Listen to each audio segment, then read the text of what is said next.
നേരത്തെ സംസാരിച്ച അവിടുത്തെ BJP നേതാവ് പറയുന്നത് അങ്ങനെ ഏതെങ്കിലും പട്ടികയിൽ വന്നിട്ടൊന്നുമില്ല, വിജയസാധ്യതയുള്ളവരെ മാത്രം പരിഗണിക്കുന്നൊക്കെയാണ് പറഞ്ഞത്. ആ വിസ്തീർണം മതിയാകുമോ എന്ന് ആ നേതൃത്വം ആലോചിക്കട്ടെ. സുയുത്ത് സുരേന്ദ്രൻ കൂടിയുണ്ട്. സുയുത്ത്, ഇതിൽ പറയുന്നത് ചില പേരുകൾ പറയുന്നുണ്ട്.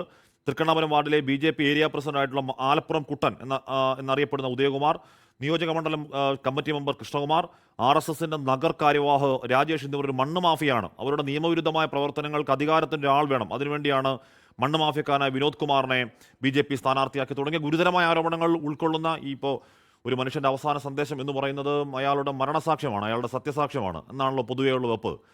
സുജിത്ത്, ഇതിന് ഈ പറയുന്ന ഒരു പട്ടികയിൽ പേരുണ്ടായിരുന്നില്ല, വിജയസാധ്യത എന്നൊന്നും പറഞ്ഞൊഴിയാൻ കഴിയില്ല. കൃത്യമായ മറുപടി ഉണ്ടാവണം. ഇപ്പോൾ എപ്പോഴാണ് പോസ്റ്റ്മോർട്ടം, എന്താണ് ആശുപത്രിയിലെ സുഹൃത്തുക്കൾ എത്തുന്നുണ്ടോ, എന്താണ് അവിടെ നിൽക്കുമ്പോൾ പറയാനുള്ളത് സുജിത്ത്? ഹഷ്മി, ഇന്ന് ഉച്ചയോടുകൂടിയാണ് ആനന്ദിനെ വീടിന് സമീപത്തുള്ള ഷെഡിൽ തൂങ്ങിയ നിലയിൽ കണ്ടത്. ആനന്ദിന്റെ സുഹൃത്തുക്കൾ ചേർന്നാണ് ഈ SK ഹോസ്പിറ്റലിലേക്ക് എത്തിച്ചത്. അതിനുശേഷം ആശുപത്രിയിൽ എത്തിയപ്പോഴാണ് മരണം സംഭവിച്ചത്, മരണം സ്ഥിരീകരിച്ചത്. ഇപ്പോൾ മൃതദേഹം ഇവിടുത്തെ തീവ്രപരിചരണ വിഭാഗത്തിലാണ് ഇപ്പോഴും ഉള്ളത്.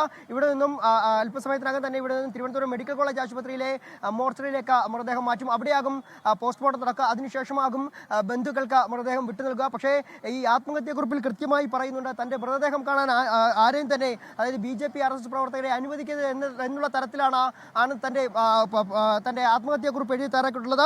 അതിൽ കൃത്യമായി പറയുന്നത് താൻ ചെയ്ത ഏറ്റവും വലിയ തെറ്റ് ഒരു RSSകാരനായി ജീവിച്ചിരുന്നു എന്നതാണ്. ഈ മരണത്തിന് തൊട്ടു മുമ്പ് വരെയും ഞാനൊരു RSS പ്രവർത്തകനായി മാത്രമാണ് ജീവിച്ചിരുന്നത്.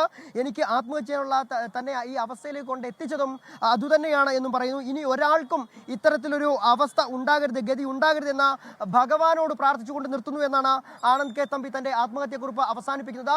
ഈ ആത്മഹത്യാക്കുറിപ്പിൽ തനിക്ക് ലഭിക്കാനുള്ളതും അതുപോലെ തന്നെ താൻ കൊടുത്തു തീർക്കാനുള്ള ബാധ്യതകളുടെ കണക്കുകളൊക്കെ തന്നെ അതിൽ കൃത്യമായി പറയുന്നുണ്ട്. തന്റെ പെയിന്റ് കടയിലുമായി ബന്ധപ്പെട്ടുള്ള സാമ്പത്തിക ഇടപാടുകളുടെ എല്ലാം തന്നെ കണക്കുകൾ പറയുന്നു. മാത്രമല്ല തന്റെ അച്ഛന്റെ കയ്യിൽ നിന്നും ഒരു 10 ലക്ഷം രൂപ താൻ കൈവായ്പയായി വാങ്ങിയിട്ടുണ്ട്. അതിന് കൃത്യമായി പലിശയടക്കം താൻ നൽകാറുണ്ട്.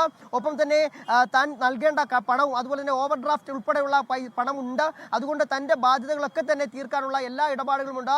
തന്റെ സംസ്കാര ചടങ്ങുകൾക്കുള്ള തുകയും കൃത്യമായി മാറ്റിവെച്ചിട്ടുണ്ട് എന്നൊക്കെ തന്നെ കൃത്യമായി ആ ആത്മഹത്യാക്കുറിപ്പിൽ ആനന്ദ് പറയുന്നുണ്ട്. അതായത് തീരുമാനിച്ചുറപ്പിച്ച് എന്ന വണ്ണം തന്നെയാണ് ആനന്ദ് ഇത് ചെയ്തിട്ടുള്ളത്.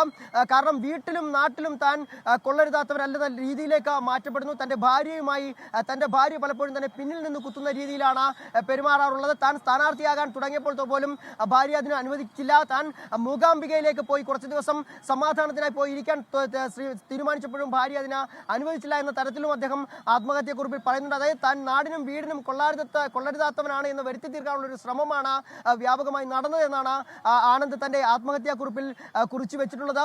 കൃത്യമായി, അതായത് ഏതാണ്ട് വലിയൊരു ആത്മഹത്യാക്കുറിപ്പ് തന്നെയാണ് ആനന്ദ് തയ്യാറാക്കിയിട്ടുള്ളത്. അതിനകത്ത് കൃത്യമായി എല്ലാ കാര്യങ്ങളും തന്റെ സാമ്പത്തിക ഇടപാടുകൾ അടക്കമുള്ള കാര്യങ്ങളാണ് ആത്മഹത്യാക്കുറിപ്പിൽ പ്രതിപാദിച്ചിട്ടുള്ളത്. മാത്രമല്ല ഇതിൽ ഏറ്റവും കൂടുതൽ എടുത്തുയർത്തി പറയുന്നത് താൻ ആദ്യം തന്നെ സ്ഥാനാർത്ഥിയാകാൻ അല്ലെങ്കിൽ നാടിനു വേണ്ടി എന്തെങ്കിലുമൊക്കെ ചെയ്യാൻ വേണ്ടി ഞാൻ സ്ഥാനാർത്ഥിയാകാൻ RSSന്റെ ഇവിടുത്തെ നേതൃത്വത്തെ സമീപിച്ചു. പക്ഷേ അതിനും മുകളിലേക്ക് RSSന്റെയും BJPയിലേക്കുള്ള മണ്ണുമാഫിയ സംഘം പിടിമുറുക്കുന്ന കാഴ്ചയാണ് തനിക്ക് കാണാൻ കഴിഞ്ഞത്. അങ്ങനെയാണ് ചില ആളുകൾ മറ്റൊരു സ്ഥാനാർത്ഥിയായി തനിക്ക് മേൽ ഇവിടെ വന്ന് എത്തിയത്.